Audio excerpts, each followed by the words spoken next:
Yes, that's right. The location has been switched up to match my emotions. You must be thinking, where is the roundabout? Where are the buses? Well, I've found some rubbish and some storage units to store my memories of what the Premier League used to be. And the rubbish is because this season is trash. I am hella salty without the pepper.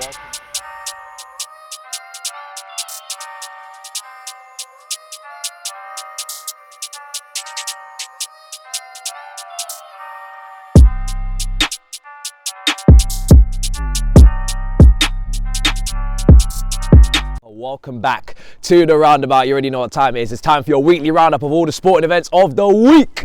And yeah, I'm taking this one very, very poorly. It's tough to stomach this Premier League season as it continues to unfold in front of my eyes. I am wavering in the wind out here in the freezing cold in London town, and I have to say Arsenal versus Manchester United was an absolute classic, fantastic, and the game at Anfield was the complete opposite, polar opposites in terms of spectacles, entertainment, quality, in so many different ways, shapes and forms, and it really does hurt my heart and soul to tell you that I'm starting with what actually intrigued and interested me, and that is Arsenal versus Manchester United. 3-2 win for Arsenal. Eddie Nketiah in the number 14 shirt will not let it go.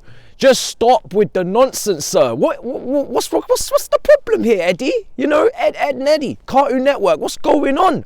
Because you don't seem to be, you know, playing around like I thought you might. You know, this guy's just banging in the goals, instinctive finish, 3-2 last-minute winner.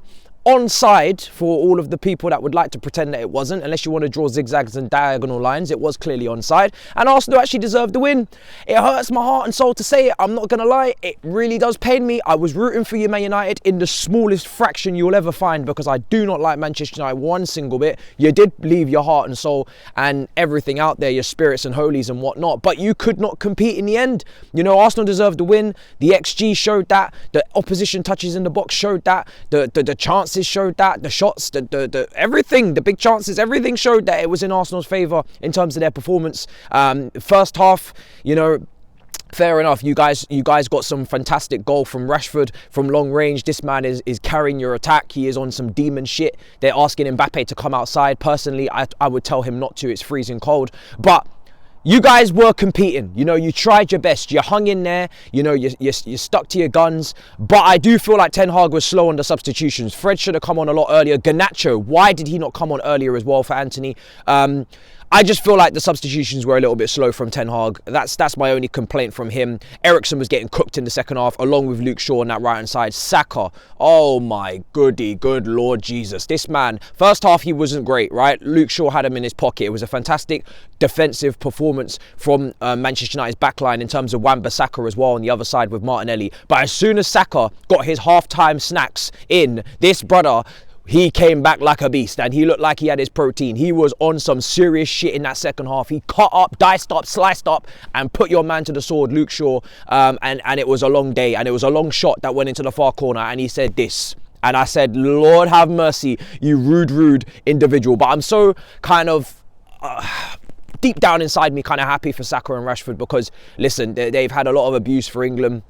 Over the last couple of years, they've struggled in different situations and scenarios, and for the rise, the way that they've come back up, it has to be applauded. You have to hold your hands up and say fantastic mental fortitude from both the players and two wonderful strikes from range. Eddie Nketiah, like I said, with the 2 goals, instinctive finishing. Trossard comes on, gives an impact as well. It pains me to say it, but they're playing like champions and they're winning games that champions would win. When you scored that late on, that is what champions do. Manchester United tried their best. You know, they're calling him Midget Martinez, but he rose the highest to get that goal for the equaliser. But you're still lost. You're still lost and you still didn't follow the mission statement. You still didn't understand the plan and you have failed the task. Mission failed successfully. So yeah, you guys will have to humble yourselves as you should have with those combined 11s. I saw them. I didn't say a word, but I saw them. Lord Jesus, you foolish people.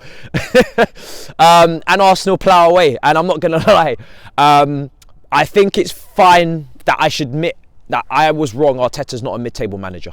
Yeah, this is the moment, this is the day where I'd say he's not mid-table. I'm going to call him continental. You know, in Football Manager, you can have a national, continental, world class. I'm going to bump him up to continental. He speaks multiple language. He's Spanish.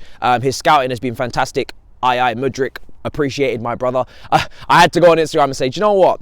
boy, can that Arteta scout. He has brought a really good player in Mudryk right there for us. I appreciate it. And any other players that you are interested in, please do file that over and CC us in the email, because we are more than on board with your recruitment as much as we are with ours. So yeah, I think he's continental. I'm not going to go world class, but I'm going to give him continental. I think it's much deserved that I bump him up.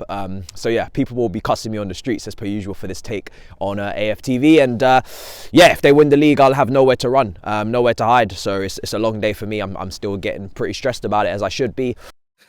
Yo, man, stressed, you know. Are you man really stressed? Like, don't let Arsenal do this. No, I'm pretty stressed. I'm not gonna lie, bro. Flawless.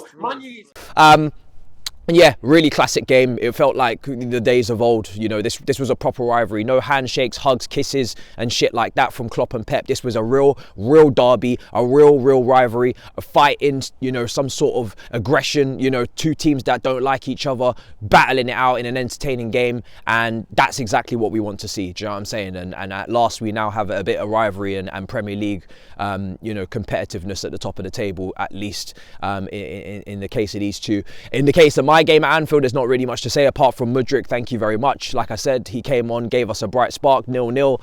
Probably should have won the game, but I'm not going to go over it again. If you want to check it out, my review is already up on the channel. Also, I want to talk about Inter Milan beating AC Milan 3-0. I tuned into the Milan derby thinking I was going to see a close game, a fierce competitive fixture, but what I actually came across was Lukaku sitting on the bench, not needed again for Inter Milan this season, as Edin Dzeko banged in the goals. And it came to me, he's not going to be bought by them, is he? No, we're stuck with this guy. Like, Inter Milan have taken him back. You know, it's almost like a divorce. When he came to us, we were their cheating ex, and we, you know, took him back into our arms and tried to, you know, not be toxic this time. But then it didn't work out, and now he's back with his wife. And the wife has come to her senses and realised, actually, you did cheat on me, and you're actually not even that great, and you're pretty shit, and I'm going to leave you on the bench, and you're going to have to look after the kids on the weekend. But apart from that, you're sleeping in a separate bed, and Lukaku is in a separate bed. In fact, he's on a separate bench. That man is irrelevant. He is literally just chilling, and he is of no use to Inter Milan, and they will not be purchasing his clout, and it's making me very worried for the future. I hope that he starts learning Chinese. Do you know what I'm saying? Start learning Chinese, learn Arabic, learn Japanese, because my friend, you are not needed, buddy. Do you know what I'm saying? You are not needed around here. So yeah, what is going on there? But a brilliant performance from Inter Milan. They absolutely just destroyed them. Slim pickings in the end. Madness, absolute madness. Also, another entertaining game. Of course, you know, we was recovering from the whole City situation, and they managed to keep up with the pace after that madness against Tottenham, and then obviously followed by comprehensive win against Wolves. Messi and Ronaldo were facing off this week as well. Not that anybody cares. I mean, maybe some of you do, all right? The stands and whatnot, but I'm not going to lie. It was meant to be an entertaining friendly, right? There was 9 goals, etc. But I'm not going to lie. I couldn't give a rat's bollocks. They've gone off the grid in terms of Ronaldo, and you've gone off the grid, and this is like a GTA map. I'm chilling in the centre. I'm chilling doing the missions, the heist, the side missions, and you're somewhere floating around in the middle of the ocean, trying to get off the grid and drowning right when you get on the edge. And I'm not gonna lie, I'm not following you out there one bit.